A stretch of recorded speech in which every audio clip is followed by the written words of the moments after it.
By way of introducing our next panel, which is, the title is Innovation in Energy and the Energy Transportation Nexus.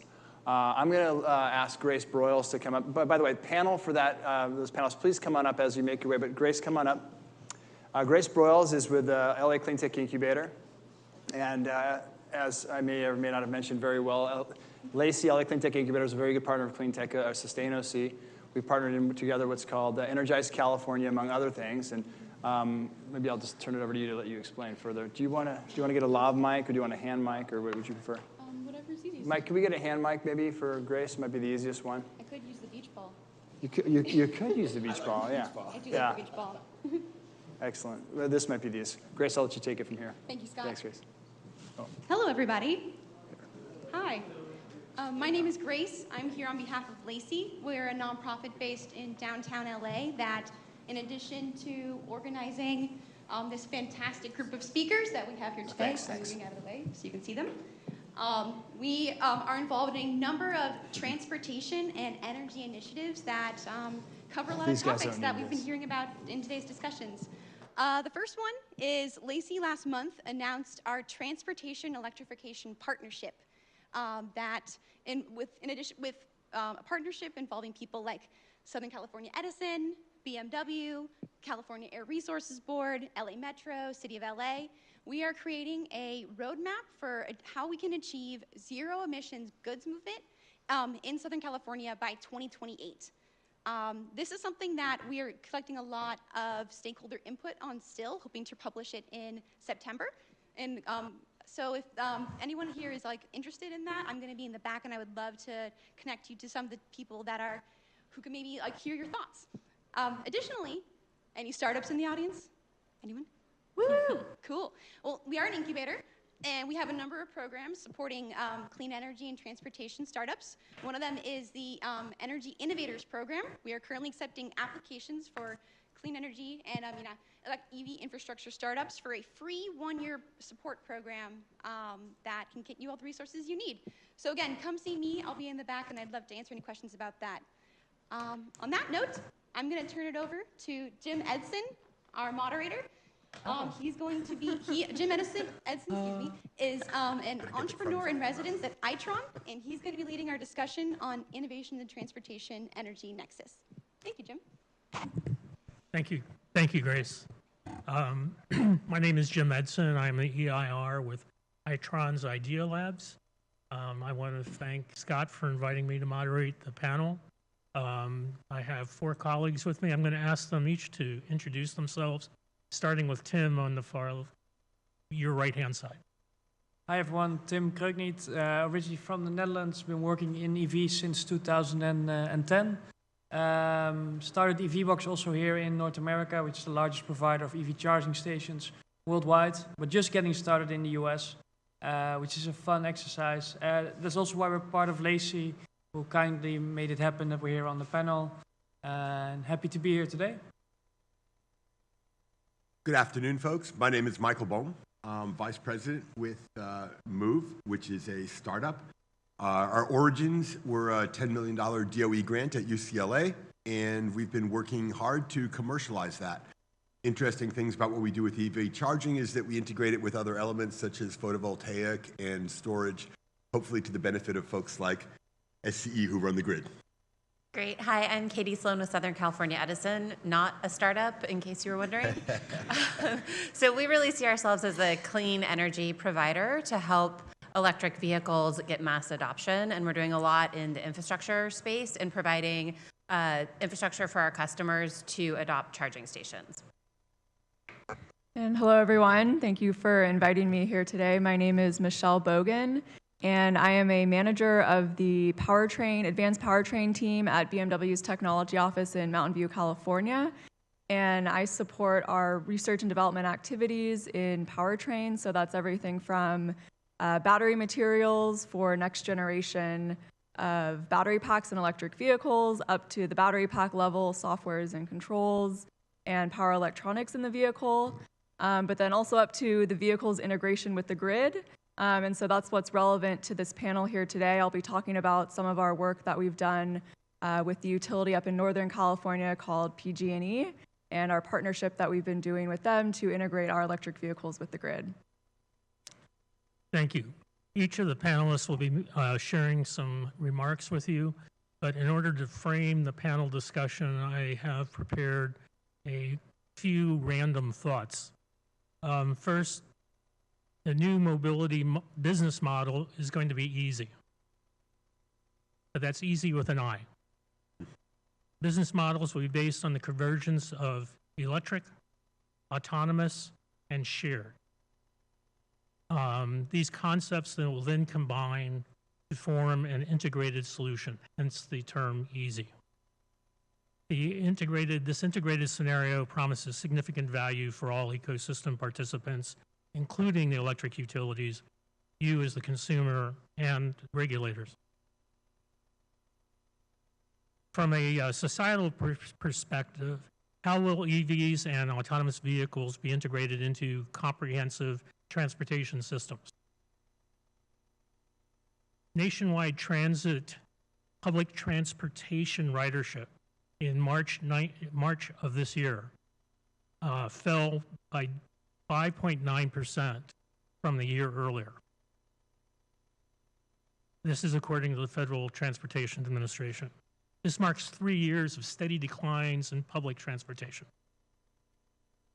Ridership declined in every single one of the top 38 urban areas in the United States, including Austin, Texas, which is one of the fastest growing cities, which experienced a decline of 19.6%. From a utility perspective, local transformers are going to suffer the most from the extra demand that's going to be placed on them by electric vehicle. Clustered charging, in other words, when many EVs in the same area are charging simultaneously, is a risk to local infrastructure. An EV with average commuting distance of 40 kilometers typically requires 6 to 8 watt-hours of energy to recharge. This is roughly equivalent to the daily power demands for a small household. Kilowatt hours, right? Kilowatt hour, sorry.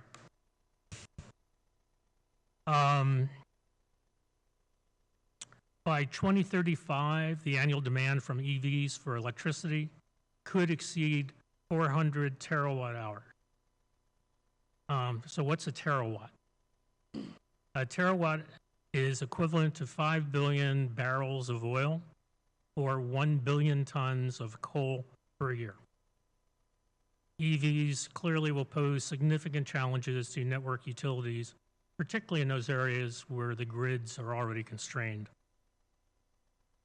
I believe that data, the Internet of Things, and data analytics are going to be important assets to unlock the value and manage the risks in the future EV market.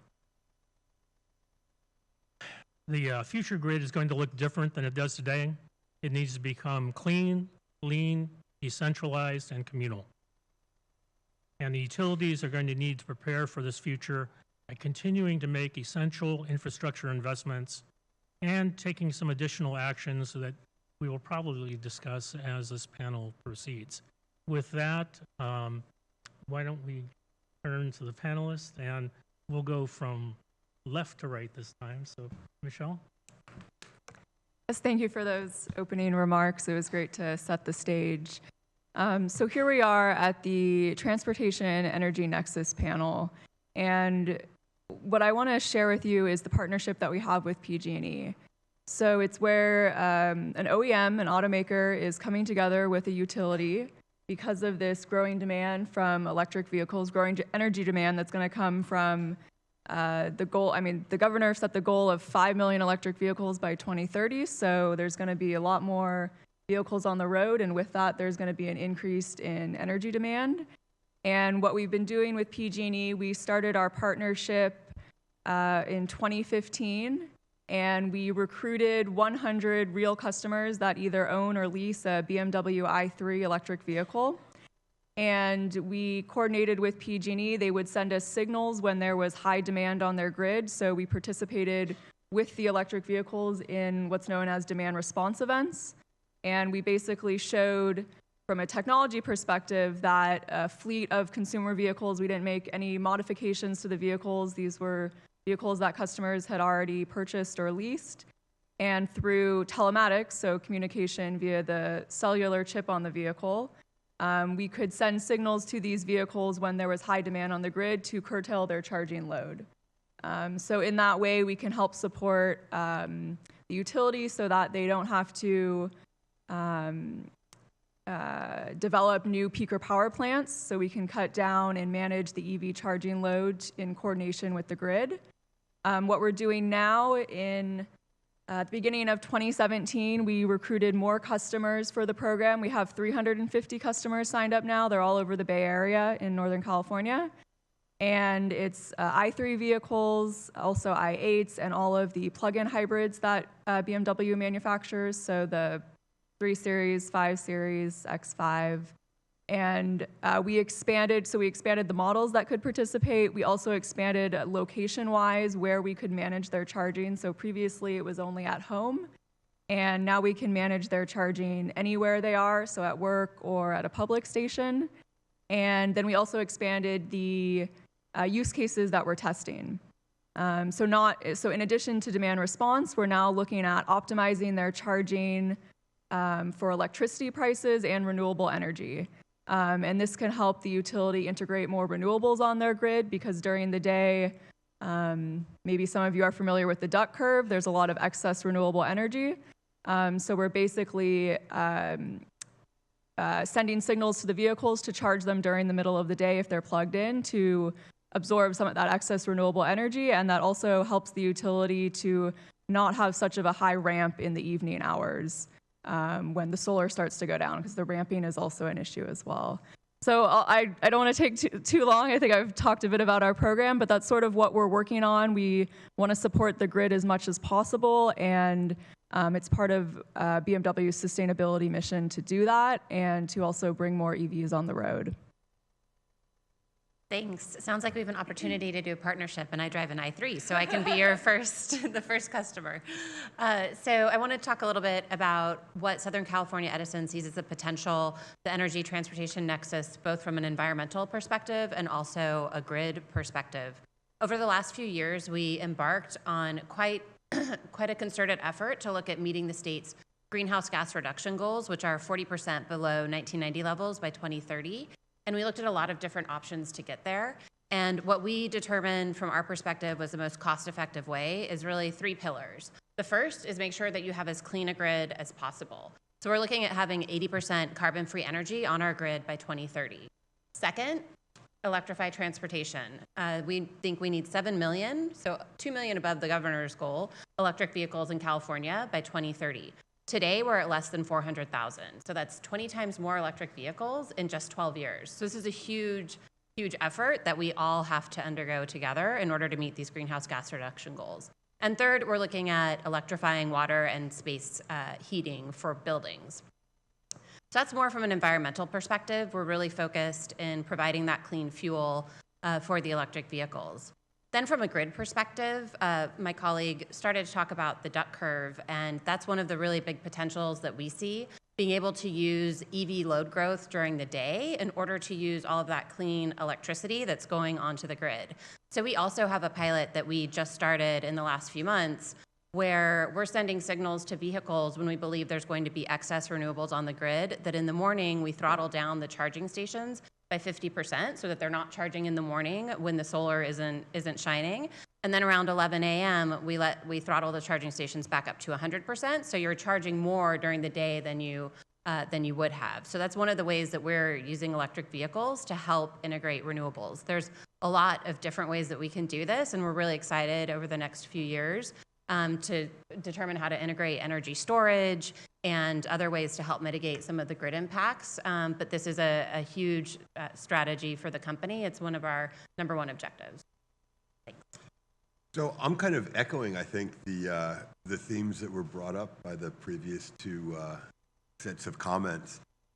The way that we do it is more on a site host basis. So instead of going directly to the EV, we put the control in the location where the charging is occurring.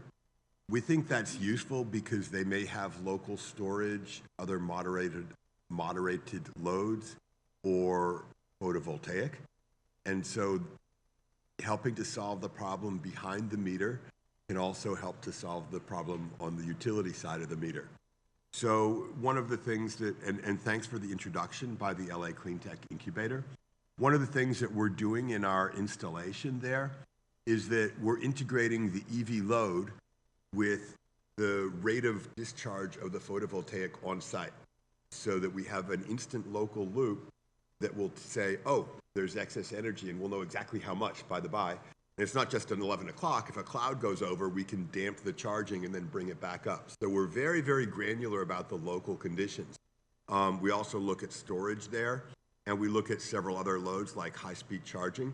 One of the things that we're trying to do is to provide economies to the site host, which will also be good for the grid. So to that extent, avoiding demand charges by a big 9 o'clock spike at a workplace charging when everybody comes in and plugs in their car, not a good thing. Even if you don't have the solar issue, you still don't like spikes because that forces you to overbuild your distribution grid. So what we do is we have a lot of software and algorithms that can flatten the load across the whole day, providing more energy to more people.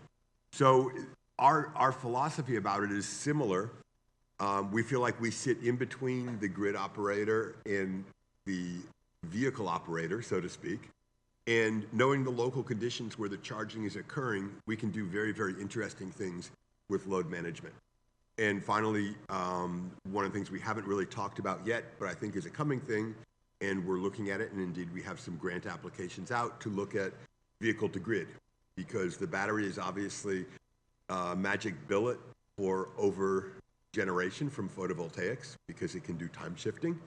And you're already paying for the battery in the vehicle. Let's see if we can do double duty. Thanks. I found actually your first point, Jim, actually pretty interesting, right? That less and less people are taking public transport and driving more in cars. At the same time, also less and less people are owning cars, right? So that probably means we're driving more in Uber and Lyft, right? And I was thinking, well, maybe that's probably because Uber and Lyft just provide a better customer service than public transport at the moment. And if you then apply it actually to clean tech in general, right? I think we've always been an industry for engineers by engineers, right? It always needed to be functional. We need to prove it works. But if we want to go to mass market adoption, we need to create products and services that people actually want to buy, right? So a charging station, because you're probably somebody that bought a charging electric vehicle in 2010, right? Right from the get-go? A couple years later, but yes. Yeah, right. So there's a large group of innovators, and probably a lot of us here in this room are innovators. But how do we get the people into an electric car that really don't care, right? So we have to make it simple, and I see that's also why we're happy with the application of Southern California Edison to say, okay, how do we reduce the price of installation charging stations so it will be easy for people to drive an electric car and charge everywhere they go, right? So that's at home, at workplaces, and sometimes on the road. So we are most focused on now, okay, how do we bring a next generation of solutions where people plug it in and are happy and it's clear, and that, for instance, my mom, who doesn't like technology, is pretty particular on what she thinks is pretty, says, okay, I'm happy, I can use this and I never have to go to a gas station again. Thank you. So, staying on the EV theme, price, limited operating range, and what so far is insufficient charging infrastructure are the main hurdles to large-scale acceptance of EVs. Will solving any one of those three issues accelerate the purchase of EVs, or must they be solved simultaneously? I'll start with this one. We're not doing slides here, which I appreciate because it's much more fun to have dialogue, but we have a slide that we've shared externally where it's a web of barriers to EV adoption, and there's a multitude of them. And so my response would be that just solving one of them won't help us to get to the adoption that we need to, but not one entity can solve all of them. So that means that partnerships and partnerships with OEMs, with the charging station folks, with environmental justice organizations. Larger coalitions are really going to get us to where we need to go. And so that opens up a lot of opportunities for the folks in this room and outside of this room to collaborate and work together. The application that my colleague Tim mentioned is one that we actually just filed with the Public Utilities Commission on Tuesday, where we've requested $760 million for a 4-year program to address largely the infrastructure issue. So that's helping to build out the infrastructure for charging stations. But we also have a significant component that's around broad awareness, marketing, education, outreach, because even from a utility perspective, we don't believe that us just doing the infrastructure is going to move the dial. So we really need that other component to help address a lot of these barriers. Yeah, I would agree. I think one of the things that is happening, because the cost of lithium-ion batteries continues to go down, and looks like we've got at least a couple years remaining in that downward curve before it bottoms out.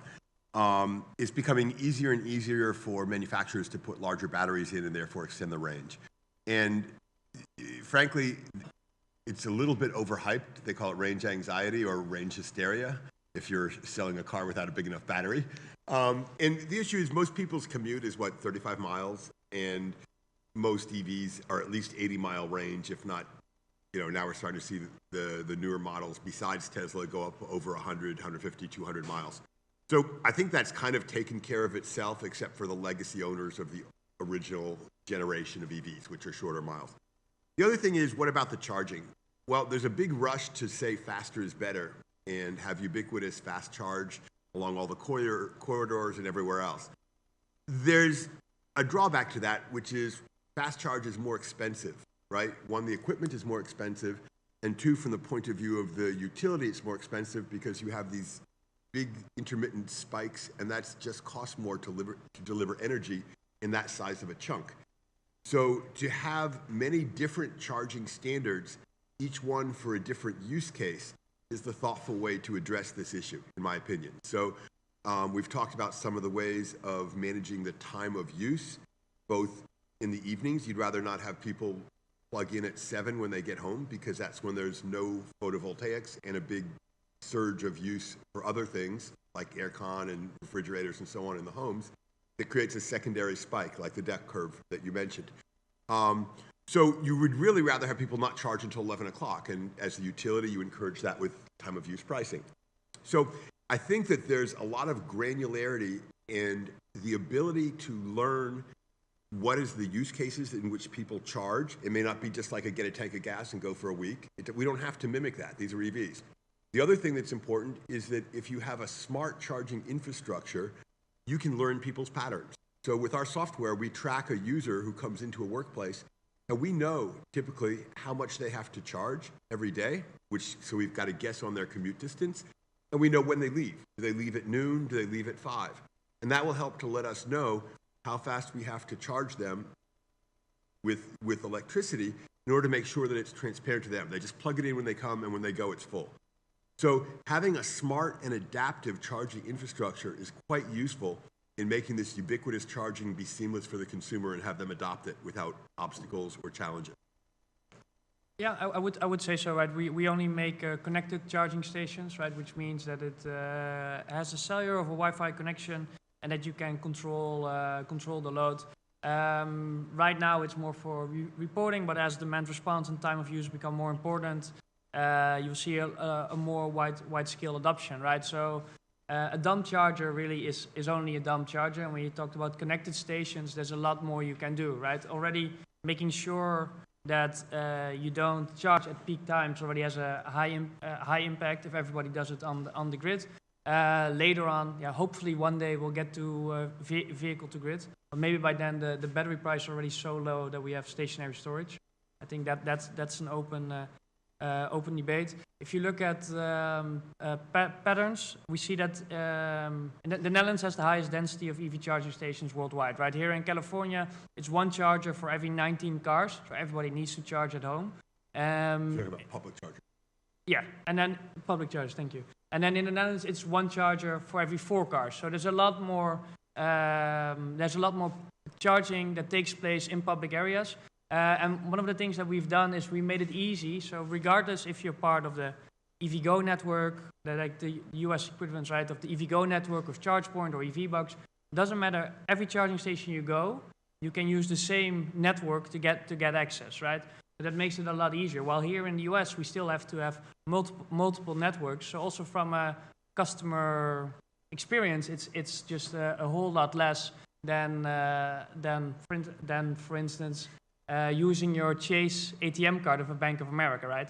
And this is really where we, I think, as an industry, need to come together more, because it's not a technology issue, right? We can do roaming agreements fairly simple, right? It's all about the business model. So how do we get together so that we allow other people to charge at our charging stations, increase utilization, reduce also the spending in public dollars for new charging stations, right? Because higher utilization means we need less EV chargers on the installed, and again, make it simpler for the EV driver to go from A to B. If I could just do a quick follow-up on that.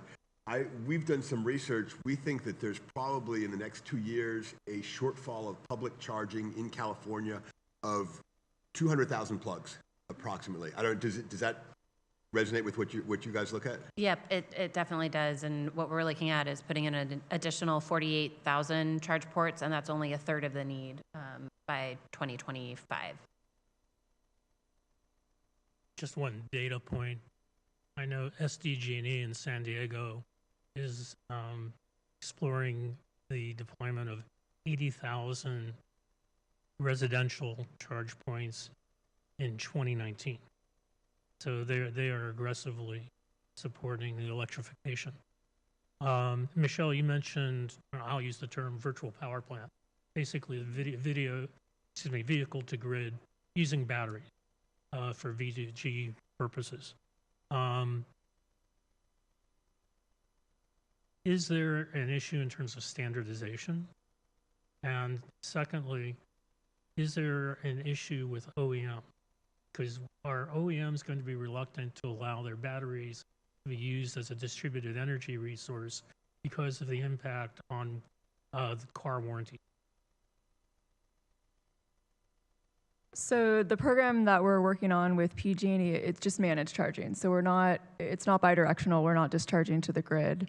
So we're doing all of the services, demand response, renewable energy firming, and also helping manage the charging based on electricity prices. So all of this that we're doing is just with the, I guess we call it smart charging or managed charging or V1G. We're looking into V2G, and definitely impacts to customers' warranties is something that we're considering. But I don't think on a technology perspective it's going to be an issue. It's more about understanding how it will impact customers' warranties. Shall I go? I have a second thought about the V2G. I beg your pardon. One of the things that's interesting is that in the Gen 1 batteries and a lot of the ones coming out today, they can last 600 to 1,000 cycles.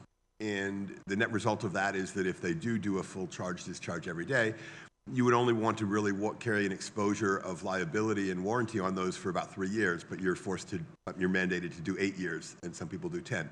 So obviously, you don't want to add additional charge-discharge cycles if you're going to be on the hook for that. But there's new chemistries coming out for batteries that are capable of doing 6,000 or 8,000 cycles. They're still working to get the energy density up, but there's promise of a fairly quick solution around that in terms of the battery chemistry. I think when that happens, the OEMs will probably be a little bit more open to thinking about what are the scenarios where V2G is permissible. In the short term, we think that e-buses and e-trucks, which we have a lot of manufacture of those locally, are a better candidate because they have smaller volumes. It's not such a big design decision. What battery you put in, you could put in specialized longer life batteries along with bidirectional charging equipment. And that may be the place where we first see V2G take hold.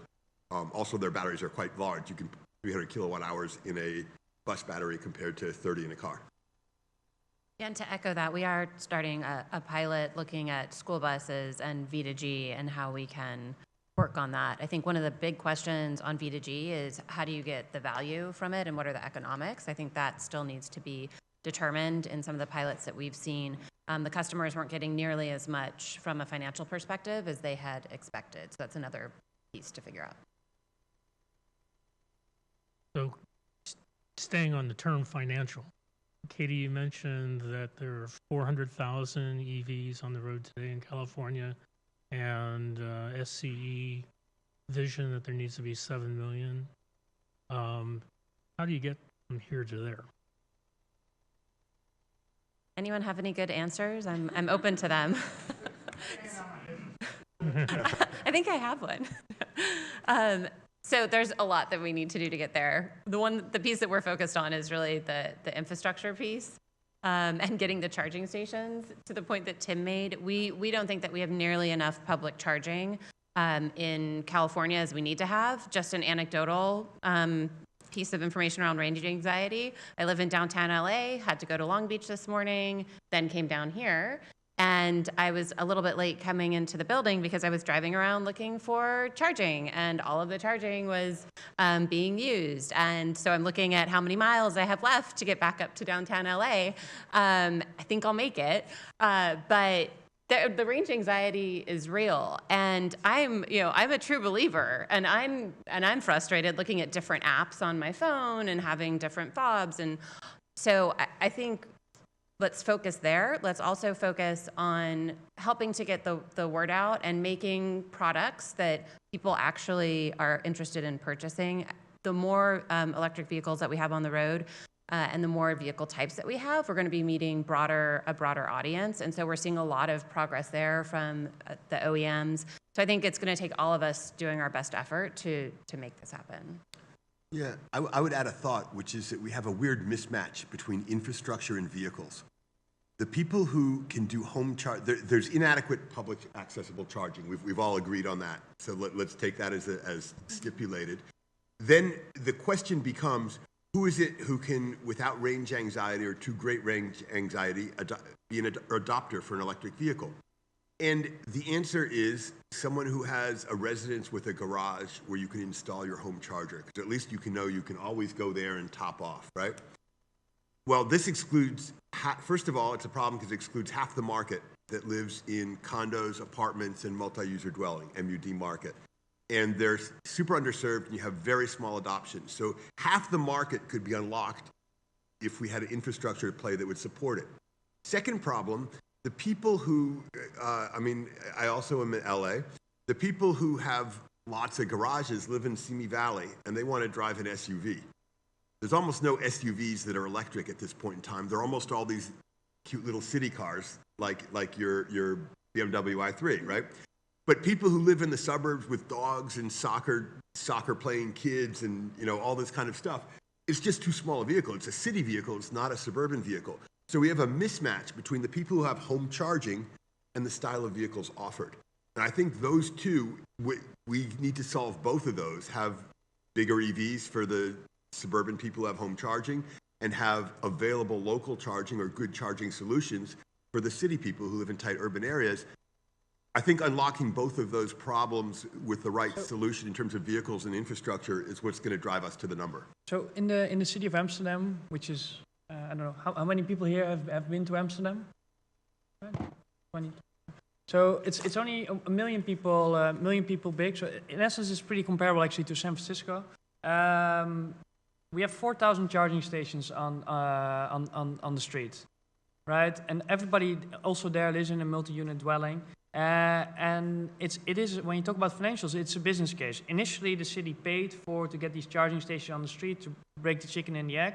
Right now, we did a tender, and an RFP, and we said, okay, we are actually paying the city money to own and operate those charging stations ourselves, right? So it becomes a revenue driver for the city. And I don't know how many of public space in LA is used for parking.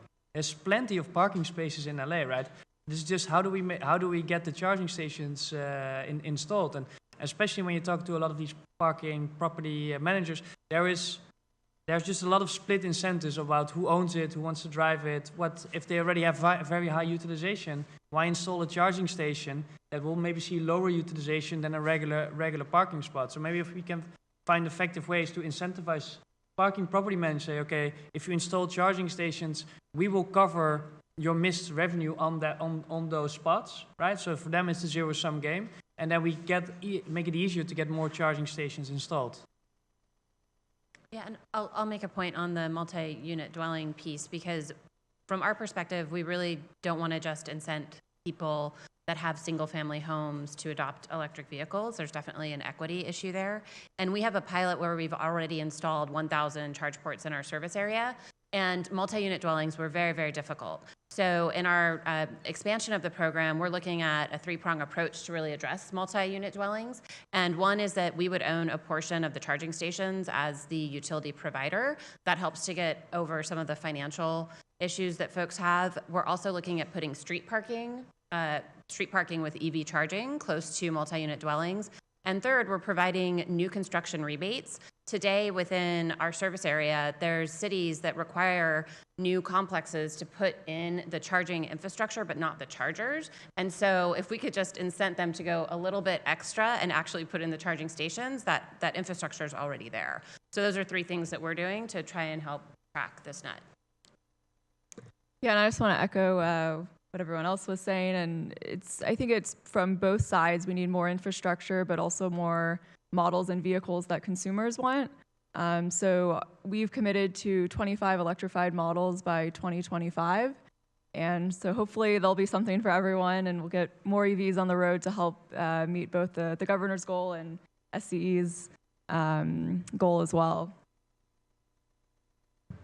From a charging station standpoint, is there a business model, Katie, that would provide for a utility to own the charging stations and sell energy to the consumer? Are you, that's something that we're proposing to do. We haven't received approval yet. Whether it's necessarily a business model, it really for us is more about getting electric vehicle adoption and reducing greenhouse gases and cleaning the air. But I'd look to my charging station friends about business models. Yeah, so in the example of Amsterdam and also Rotterdam, some other European cities, it is. But also there, the installation costs are significantly less. So it's not about the charging station that is somewhere between $2,000 and $3,000 per port. It's really about the installation cost and the permitting and the time it takes, right? And I think also in the SCE application, other utility application, they focus more on, okay, how do we lower the installation burdens? And right now, I think we need to hurry up, right? If we have 400,000 EVs right now and want to get to 5 million in 12 years to meet our greenhouse gas emission goals. I often have this conversation with people that always say, "Oh no, I drive an internal combustion engine car, but my next one is going to be an EV." Right, but people don't buy cars that often, right? So we have to get people in there now. So I'm not so concerned about utilities owning 10% of the potential infrastructure in 2030. I'm concerned about how do we get chargers in the ground right now, so this market grows, so that there's more scale and more demand for charging stations, vehicles, and additional services. I think we start nitpicking too much about, let's say, dividing this little cupcake when we actually have to focus on the pie in 2030. Yeah, I would add to that. From our experience, we've done pilots with, I guess we're not supposed to say their name, but with like ChargePoint, one of their competitors actually, a large national charging network. And we've done 2 years worth of data collection on MUD charging. And they have very particular needs. You need to be able to bill back the energy so you don't have freeloader. You've got to overcome homeowner association objectives. It's frankly not a simple thing to do MUD charging, and you need fairly flexible management both of the energy and the billing and so on in order to do that. I think so. I think that's very simple. Sell 3 and come back and talk to me. Okay. But I think it's not. As a matter of fact, you can look at, this is public, EVgo, for example, has walked away from the MUD market, and they're just focusing on the high-speed charging for corridor charging. And the reason is because, especially in a condo, you have one charger attached to one parking lot, attached to one thing. The utilization that you get on that is not very great. To install a charger in a home garage is $2,000 maybe, okay? To install a charger in a public parking lot is $20,000 with the conduits, the upgrades, the measurement, all the things you have to take care of. So you're talking a 10x difference in price for the same level of service. That's not effective. And so the one thing that I wonder is that in order to unlock this piece of the market for EV adoption of multi-user dwelling, are the utilities going to have to take the lower revenue locations and bite the bullet on that? In which case, who does the subsidies? I mean, and there's also a social fairness issue about it, because people often in multi-user dwellings are often less high income than people who have single-family homes. So it's a real. I think there's a real issue there, and I think there's both technical and financial things that need to be done to address that to really open the market. So, No, that's fair. Good points. So we only have a couple minutes remaining. So I wanted to open to questions from the floor, maybe one or two questions. Just in case. I saw the drink there. So thank you. One of the things that we encounter and still encounter is the utilization at the spaces that we're charging at. Has there been any discussion about efficiencies in that? So in water, we're looking at water conservation. In those charging spaces, people will park themselves there for hours after their charge is complete. You know, ChargePoint's great. They tell you when you're done, and then we try to get out there and move the car. But it seems like if you spaced those chargers more and you allowed the larger charging cables, you could get better utilization out of those spaces, and then they aren't, you know, kind of.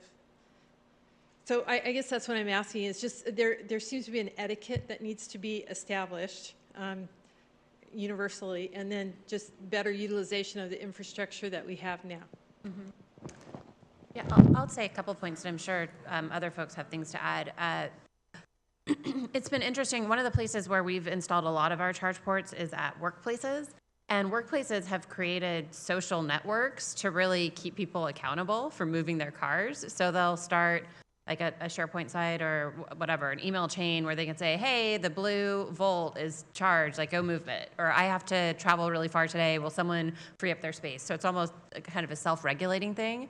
But I think there's other tools that can be used, like pricing signals. Some places will have free charging for a few hours and then introduce costs after that. And you can do various kinds of regimes to help have higher efficiency and higher turnover. So I think that's a great social solution to it. We've talked to some employers and also at hospitals where they don't like it because, you know, imagine the surgeon is all washed up and sterile and he gets the thing, oh, your charging session is over, please go move your car, you know, half a mile away. It's not going to happen. So we actually, because we're nerds, we try to solve it with technology. What we have is it's the Move 2.4. It's a multiplexer. We take one circuit and we divide it among 4 vehicles. That means that unless otherwise determined by our control software, they're all going to charge but at a lower rate. And what this means is that you don't have to rush back to your car because everybody's hour and a quarter, hour and a half of daily charging at the workplace will be staggered on that one circuit. So we take one circuit, which costs a lot to trench and conduit and bring out there, and we're servicing 4 vehicles from that one circuit. And you can see sorry, shameless plug. There's a model of it right around the corner there. You can go take a look and see how it's pretty cool. It looks like an octopus. So what's nice about that is then if one guy or gal leaves at lunchtime, then instead of dividing that circuit to 4 equal shares, it divides it to 3 equal shares and it shuts off that other plug. So it's always using all the available current, but you get to leverage it with many more drivers and many more cars being charged than you would if you rely on etiquette or stretch cables that people trip over and are actually safety hazards. We've looked at doing that. So it's a great technical solution for exactly that use case. Thank you. We'll do one more quick one, if you don't mind. One more quick. Can we quick? Okay, go ahead. Hi, I'm Rajit Garg. I'm a professor at UCLA and also a co-founder of the company company Move with Michael. A question on V2G. We have built in UCLA in the last 7 or 8 years 2 specific pilots with 2 specific car companies with V2G. And so as a professor, I'm thinking sort of in the long run. And I think one of the points raised was that from a technology, it's an easy problem, and from a business standpoint, it's not very clear what the case is. And I think our findings are just in reverse in UCLA. The technology part has a lot of hurdles because of standards and protocols. In fact, we are writing a 4-part series of publications that shows you there's a market for the grid operator. And so I was wondering where that sort of difference might be happening based on what you guys are thinking and what we are actually seeing and measuring and observing. Any thoughts? I think my team is coming out to visit you in a couple weeks, and that'd be a good thing for us to dive into. That'd be great. I don't know if you have. Okay. So with that, I want to thank Tim, Michael, Katie, and Michelle for joining the panel today, and thank you all for participating. Thank you.